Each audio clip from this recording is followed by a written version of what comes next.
Paris, un matin d'automne. L'équipage s'entraîne encore. Idexport n'a alors pas encore franchi la ligne de départ. Derrière les portes du Musée national de la Marine, le trophée, lui, attend son prochain détenteur. Le trophée Jules Verne, c'est une œuvre d'art d'un artiste américain qui s'appelle Tom Shannon, qui a la particularité de faire des œuvres qui flottent sur un champ magnétique.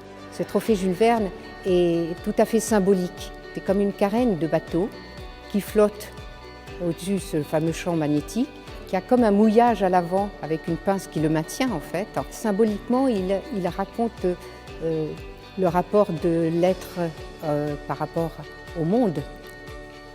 Le trophée n'appartient pas au Musée national de la Marine. C'est un dépôt du Fonds national d'art contemporain, une œuvre confiée au musée par la volonté de Titouan Lamazou et Florence Artaud. Lorsqu'un skipper et son équipage font tomber le record, une cérémonie exceptionnelle a lieu. Elle est très émouvante parce que le directeur du musée de la Marine donne le trophée aux anciens vainqueurs qui vont l'amener devant le nouvel équipage et le skipper qui viennent de battre encore ce record. Ils vont le donner et à ce moment-là, ils vont aller le poser sur ce champ magnétique. Et c'est un moment très particulier parce qu'il faut trouver le champ magnétique. Et tous les marins ont une main sur le trophée et vont le déposer avec le skipper. L'assistance retient son souffle. C'est un moment d'émotion. Lorsque on prend ce trophée, évidemment on ne le touche qu'avec des gants. Et donc les marins ont des gants. Normalement c'est des gants blancs. Mais Peter Blake et Robin Dodd Johnson et leur équipage avaient imaginé autre chose.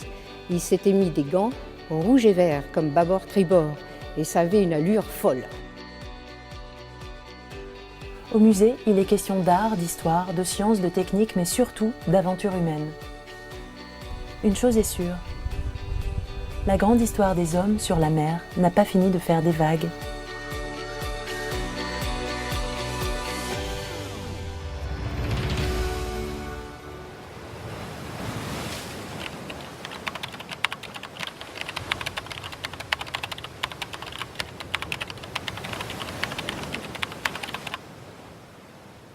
Le carburant, c'est les muscles, hein. Je veux dire, c'est le vent et les muscles, quoi. Donc après, faut